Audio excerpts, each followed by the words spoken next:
Hey guys, welcome back to the channel. And today we are going to be sharing with you the story of the haunted room that nobody dared to enter. So let's jump into this spooky story. It was an old Victorian house, the kind with long hallways and creaky floorboards that groaned under the weight of years gone by.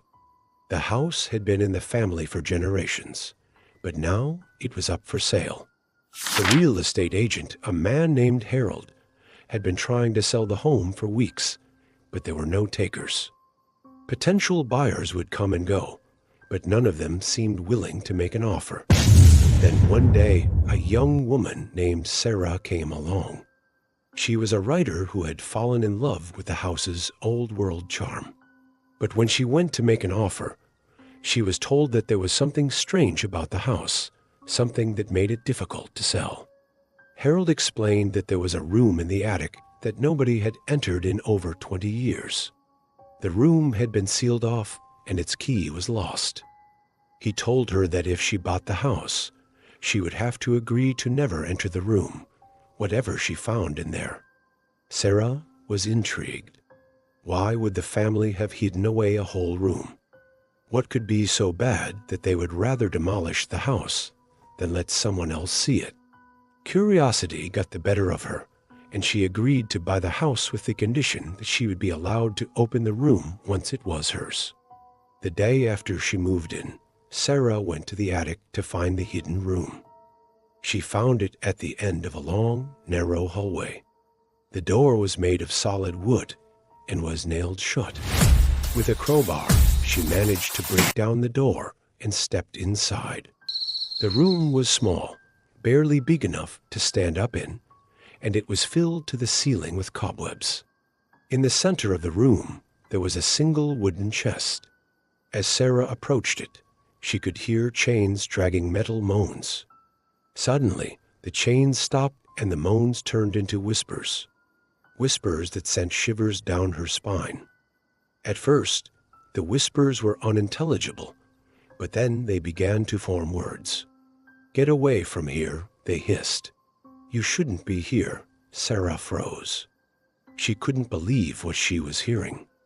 Was it possible that the house was haunted? Suddenly, the whispers stopped, and the only sound that could be heard was the sound of her own breathing. Sarah took a deep breath and reached out to touch the wooden chest. As soon as her fingers made contact with it, the whispers started again. This time, they were louder and more insistent. "Leave now," they screamed. "Get out while you can." Terrified, Sarah ran from the room. She didn't stop until she was safely in her bedroom with the door locked behind her. Shaking and sobbing, she told herself that it must have been her imagination.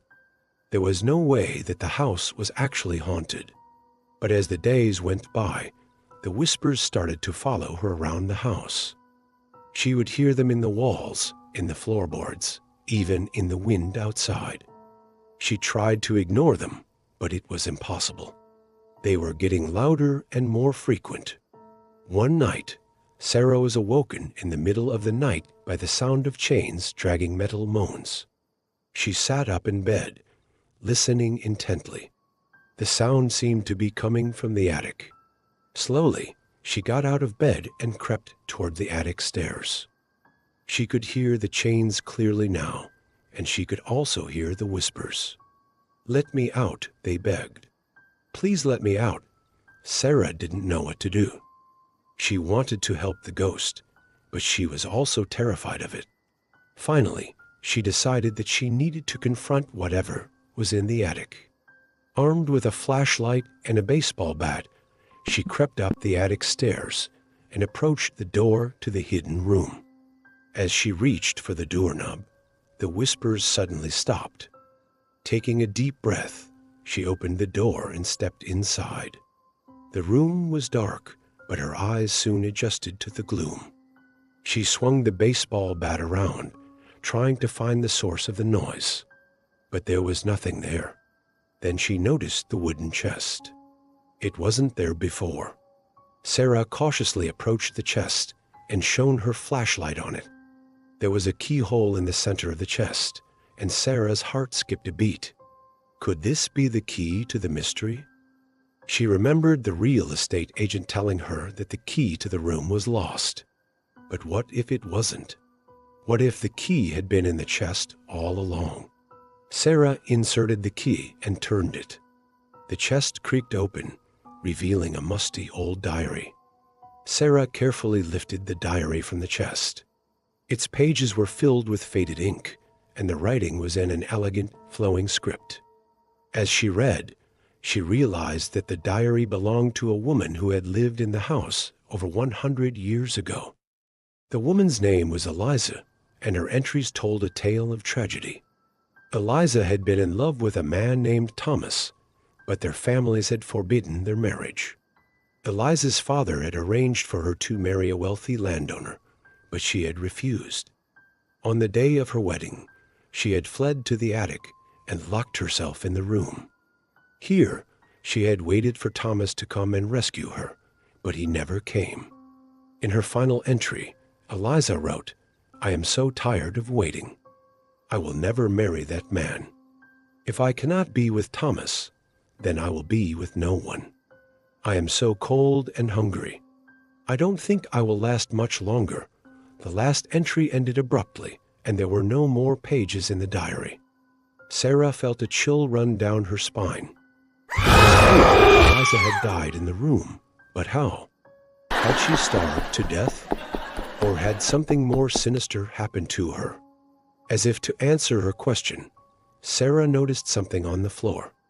There was a small hole in the corner of the room, and when she looked through it, she saw a set of stairs leading down into the darkness. Curiosity got the better of her, and she climbed down the stairs. At the bottom, she found a small, dusty room. In the center of the room was a fireplace, and Sarah's eyes were drawn to the ashes in the hearth. She carefully sifted through the ashes and found a small, tarnished silver locket. Sarah opened the locket and gasped.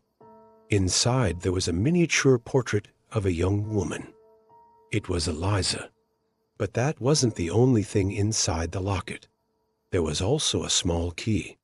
Sarah recognized it immediately. It was the key to the room in the attic. But how did Eliza have it? Had she taken it with her when she died? Or had it been planted there intentionally? Sarah didn't know the answer, but she knew that she had to get out of there.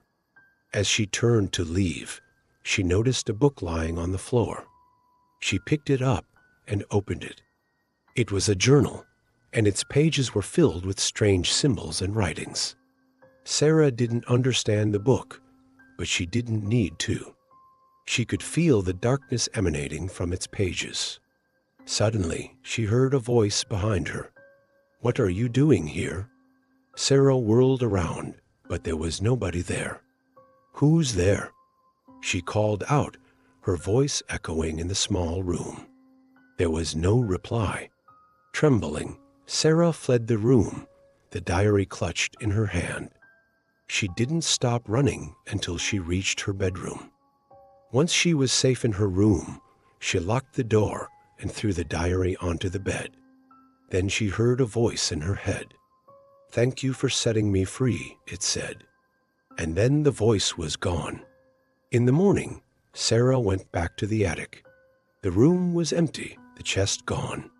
She searched the room, but there was nothing else of interest. She couldn't find anything else, so she gave up and left the house. From that day on, Sarah never heard the whispers again.